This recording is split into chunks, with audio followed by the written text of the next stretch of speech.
the Shift podcast. I'm here. My name is Marquise Carroll, and I'm here with Guillermo Aquino, and we are going to have a good segment for you today as we discuss security for consumers. And I'm glad to have you here, Guillermo. How you doing today? Good. I'm doing great. How are you?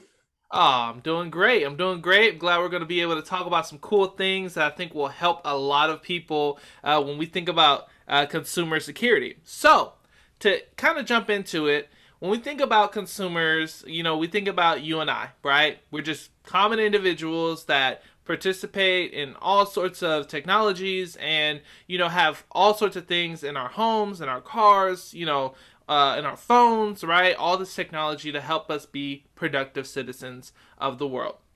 Now, the key thing is that there are so many different security threats out there and risks in security. Now, one thing that I've kind of noticed, just going through my career, and you've probably seen the same thing, is how many times you, being the technical person, has someone called you and said, "Oh my God, I think someone got a hold of my account. What do I do? Guillermo, what do I do? Guillermo, what do I do?"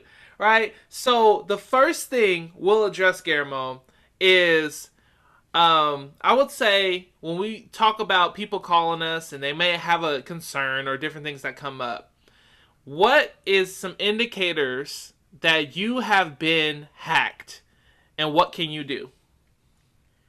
Well, some of the first indicators you've been hacked is when you log into your machine and additional applications have been loaded on your computer. And actually, some applications they almost take over your machine. They have something called malvertising nowadays.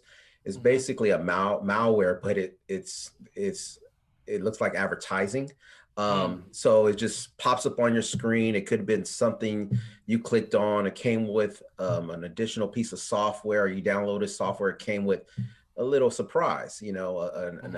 a piece of malware, and basically it kind of takes over your machine. It almost says you have to call this number or you need to call for technical support. Some of the things that I've seen, and you call and they say, okay, please sign up with an account for me for $30 a month, but they Mm. done took over your computer. Mm. They literally took over your computer and they stopping you from doing your day-to-day work, and they just installed something and they're asking you to pay for a subscription to their service. And Mm. it's like it's almost as bad as ransomware. they Wow. they ransomed your computer in a way where they ransomed you into a subscription. Mm-hmm. So those are some of the things, the indicators I've seen, as well as back in the day, we used to see people with 40 toolbars on their computer. I mean, on their browser. They open up Chrome and you almost don't even see the browser window anymore. It's just toolbar after toolbar after toolbar after toolbar. And you Right. see things that just get installed just by downloading extra software. You may get stuff that's for free. And a lot of times it's not for free. It comes with malware. It comes with Mm. software that actually causes damage to your computer, slows the performance, crypto mining software that they could be mining cryptocurrency on your machine. They can do all kinds Wow. of stuff that you Mm-hmm. don't know in the background, and you wonder why your computer is getting boggled down and it's so slow. Mm.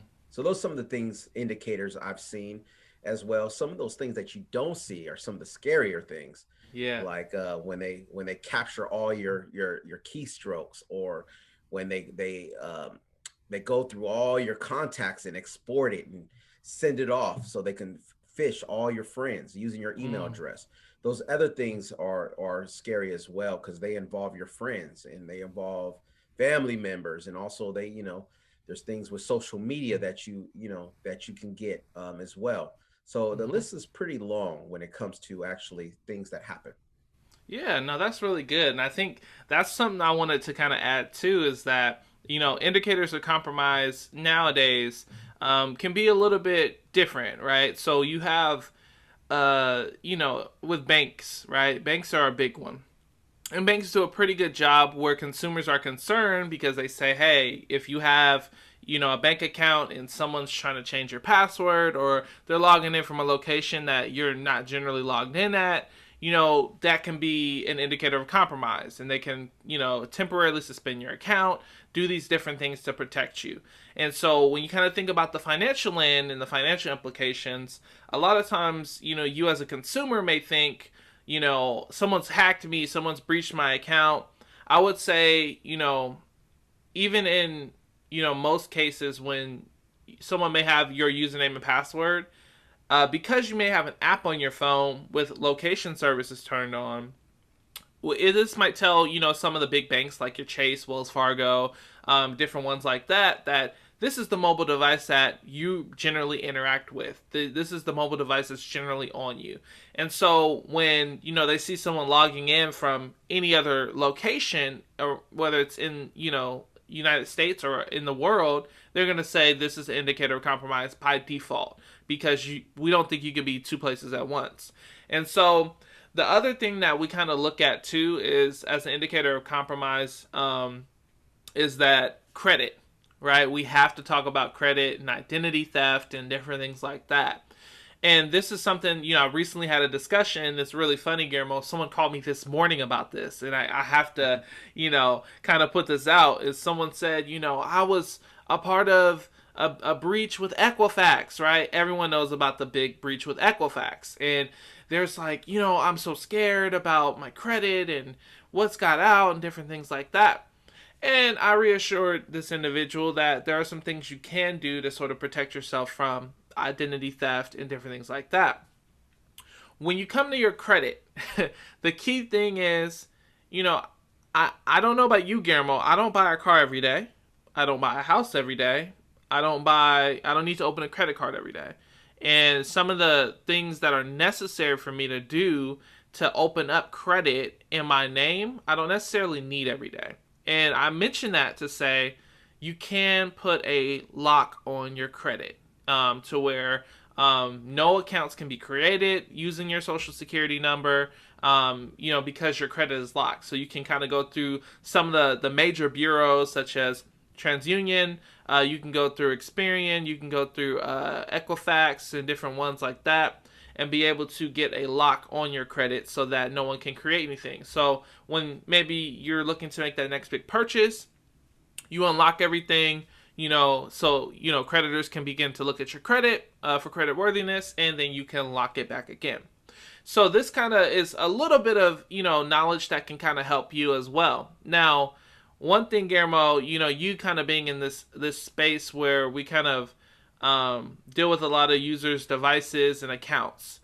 Multi-factor authentication, right? Let's talk about it, because you see Twitter was breached internally through a social engineering attack, where one of their internal employees gave access to a back-end system that pretty much runs Twitter, right?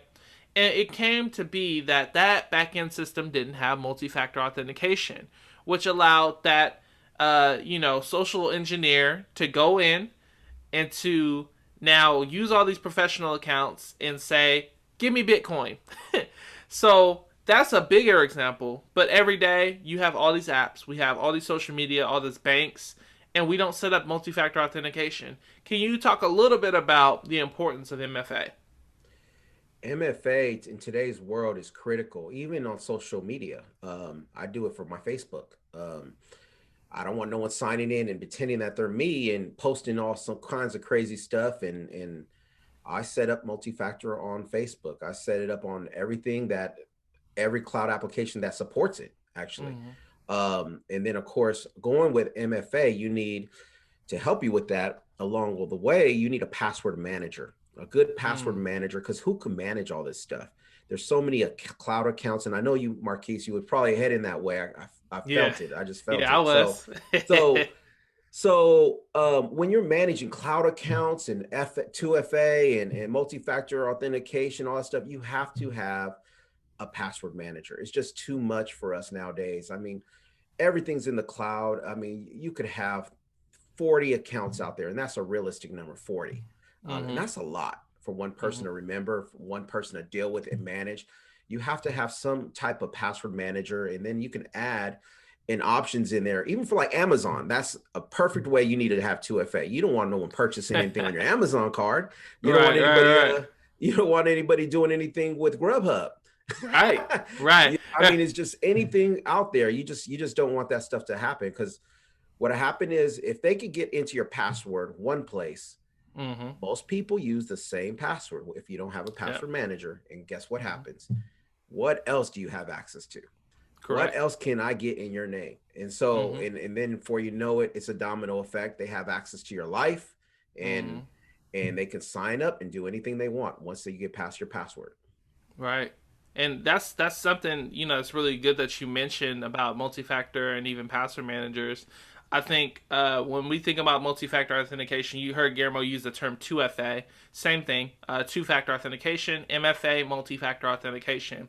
And so when you think about that sort of solution, right? Think about your bank, right? You wouldn't want to just have a username, your email and your password and just get right into your bank, right? You might run into something where it says we sent you an email with a code, right? That's multi-factor authentication. And what multi-factor authentication comes down to is a principle of three things, right? Something you have, something you know, or something you are, right? And so something you have could be, a mobile device, right? Something you are is biometric, so it could be your thumb, it could be your face scan, anything like that. And something right? Something such as a secret question, right? What's your mother's maiden name? What was the name of your first pet? What was the first car you purchased, right?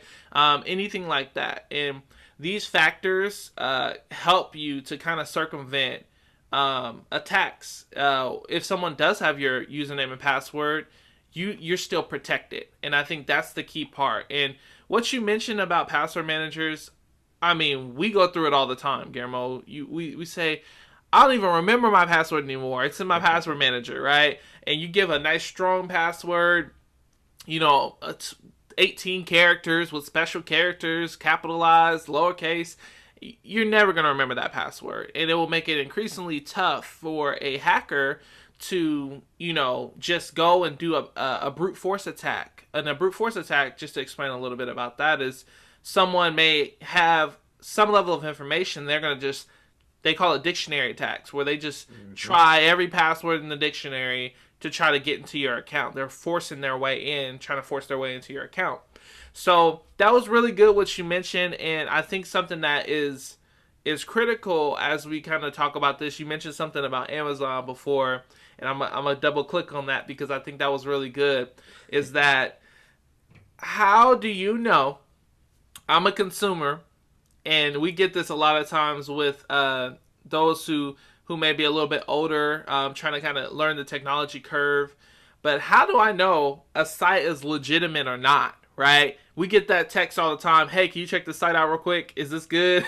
I'm about to buy something. I'm about to buy some Ray Bans. Right? That was a big one. People were going to this Ray Ban site for a while, and someone ended up purchasing something from there. But I'll tell you that story after you give me your piece on that, Guillermo. So checking out websites and see if they're legitimate is actually real simple. It's just verifying the URL, making sure the URL is correct, and you're not going to a landing page somewhere. And Mm-hmm. on top of that, you want to check for HTTPS, and that is what you call SSL. And what that is securing the website. It's a secure website. Most and you might find some landing pages that could be phishing that have a SSL, but Mm-hmm. you know, you want to make sure the URL is correct. Right. Double checking the URL. And how do you check the URL? Well, go to the website, go to the company's website, double check it. And sometimes when you click on stuff in email, and again, this kind of leads to something else, phishing. So Mm-hmm. when you get an email, sometimes, and I do run phishing against for companies, and basically we simulate that we're a phishing company just to see who's clicking on what, and actually Mm-hmm. give them the statistics and let them know, hey, they need a little more training here and there. Right. They're clicking on phishing. So what happens is we send these emails and they look so real. I mean, Mm-hmm. they have a UPS box on it. They're some kind of yes. They say, hey, click on here to get your tracking information on this package that's being delivered to you. And you Mm-hmm. click on their URL and they ask you for information. Put in Right. your name, password, for your UPS account to get Mm-hmm. access. Well, you didn't realize that went to an actual landing page that is not Mm, UPS, but you just entered in your username and password for UPS, and now they have access to your username and password for mm, UPS. So mm-hmm, basically, that's how phishing works. And that's what some of the things you need to do as well when you're dealing with phishing emails is checking for URLs if you're going to the right website. It's just verifying your stuff. And I'll add this too. When you're doing stuff on a mobile phone, and it's so hard to, I mean, you're on a little phone, a little display, and you're getting phishing emails, you just don't realize it because it's so little. It's hard to verify. If you have a question in your mind, wait till you get home, look on your PC or your laptop and double check, because that's where a lot of the stuff happens too, is on the phone. We're on the fly, we're moving so fast in mm-hmm. life. You click on a link, boom, you sign in. Oh, I got this, I know that password, da, da, da. It's gone. What? They didn't give me no information about my package, and Right. you're dealing with a whole phishing scam. So those are Mm-hmm. some of the things to be aware of. Very good, very good. And I think to add to what you're saying too, kind of talking about back on the legitimate sites sort of field, um, just to kind of give a story that happened. And some of you may know this because this was big thing on Instagram at one point was people were trying to follow you from a page that sold discounted Ray Bans, right? And if you know Ray Bans are some cool shades and very well known, very well respected. So I had a friend of mine who told me that she was on that site. She said, "Yeah, I mean it seemed good for me, right? Went on the site, paid for it, right? And she actually received the Ray Bans, but her cards were compromised. Her everything she was using was compromised from that point, but she got some cool shades, right? So, I mean, at least, they were kind of upstanding about it, right? We're not going to just take your money. We're going to send you these shades, but we now have your credit card information. So, the key, too, that I would add is that when you're actually doing a transaction, and depends on how your comfort level, but if you see someone that does something through, they're asking directly for your credit card information, right? Be a little bit more cautious, right? If it's something where they say, hey, you can use PayPal, that might be a good avenue for you, right? You're not directly giving them your information. Your information is coming to them through proxy, through PayPal. And so some of those avenues are really good, especially in the consumer world. They, allow you to use the Apple Pay now, Google Pay. So it allows these other companies to broker the transaction. So you trust Apple, you trust Google, you trust PayPal, and then they handle the rest of the transaction and get you what you need. So that's something to kind of keep aware of. And on the phishing front, which was really good that you mentioned, Guillermo, I'm unsure on the Android world how this works, but in the iPhone world and Apple world, when you get a link, you can click the link and it will open up a preview of what you're opening, right? And so, you just hold your thumb down over that link, it'll open up a preview browser that does not fully allow you to go through, right? But allows you to see the site that you're going to. So sometimes that's a good way to check it on a phone. But when you're on a computer, you could hover over a button or over a link and see if that link matches in the bottom left. In the bottom left of your browser, sometimes you'll see there's a preview of where you're about to be redirected to. So if you're saying I'm trying to go to, FedEx.com, you should see FedEx.com. You should see a whole URL. Now, if you hover over something that appears to be FedEx.com or a button or something they tell you to click, and it says badwebsite.com, then this is probably a illegitimate website and something you probably shouldn't follow. So that's a really, really, really good topic. And I would say, as we're kind of closing out this episode of consumer security, Guillermo, maybe talk a little bit about your endpoints, right? And talk about even some of the things that you offer with ManagedTEK that kind of help consumers, that help individuals stay secure, not even just for like a laptop, but for their phones, right? I know there's a lot of good technology you've been able to get in place and help a lot of people. So give us a little bit of word about some of the services you offer to protect endpoints, your phones as well as your mobile devices and different things like that.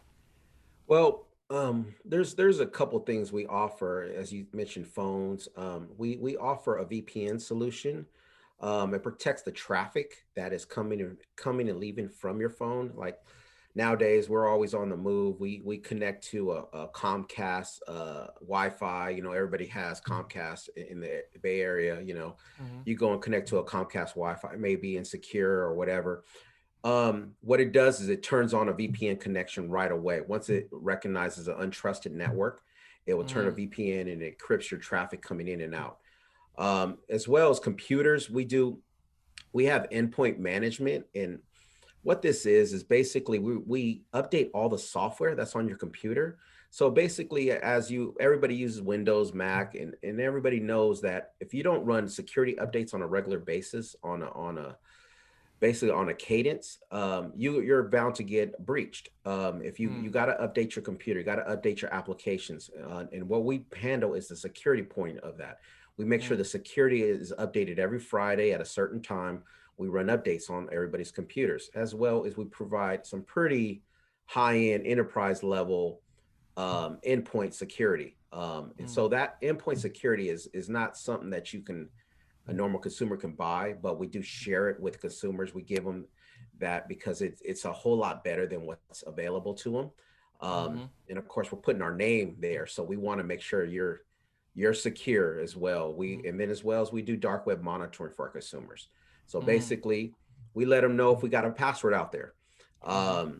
So as soon as I get someone signed up, everybody has some passwords out in the dark web. It happens, it's for Right. sure. As soon as we start, we run a whole list of passwords, and every time a password pops up on the dark web, we email you the password, let you know, please, if this password is associated to any account, please change it.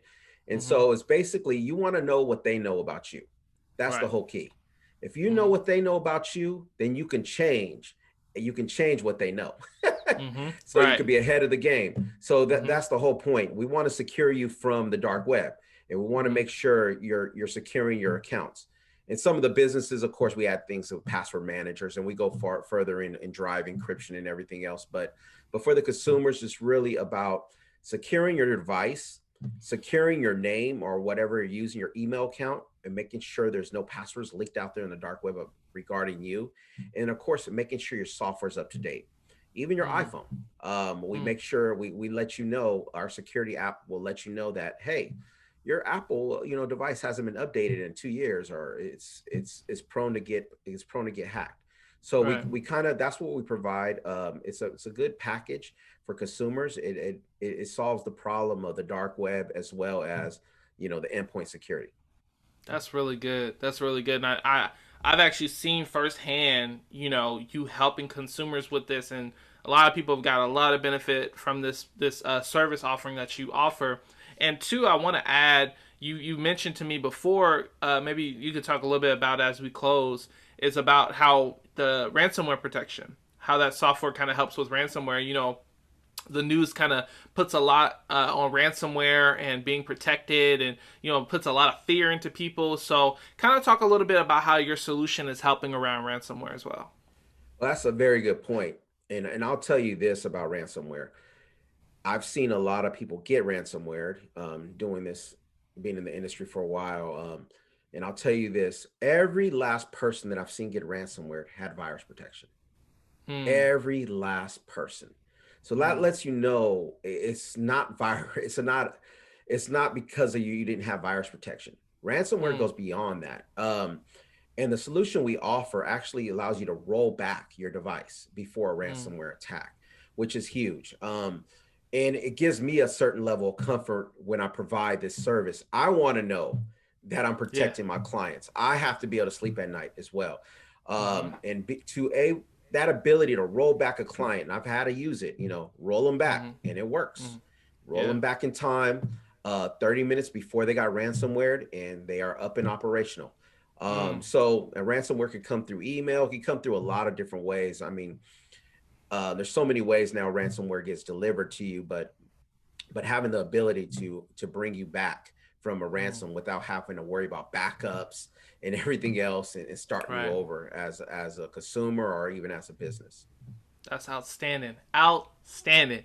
And I really hope for all of those people that are listening out there that you've got something from this segment, this episode of the Shift podcast. You know, we are really excited to bring you more and more exciting content. And today, you know, we talked a little bit to the consumers, and we'll have a lot more segments around consumers because there's so much to talk about. But we're really excited that you were able to join us today. And if you did like this video, you know, please like the video, comment, subscribe, share it, right? Let other people know about this, right? Because, you know, we want to help as many people as possible to be able to be safe and be secure in a world that is run by cyberspace. And so, you know, as a last sort of, you know, sign off, we want to thank you again. And until next time, please be safe out there and please have a great day.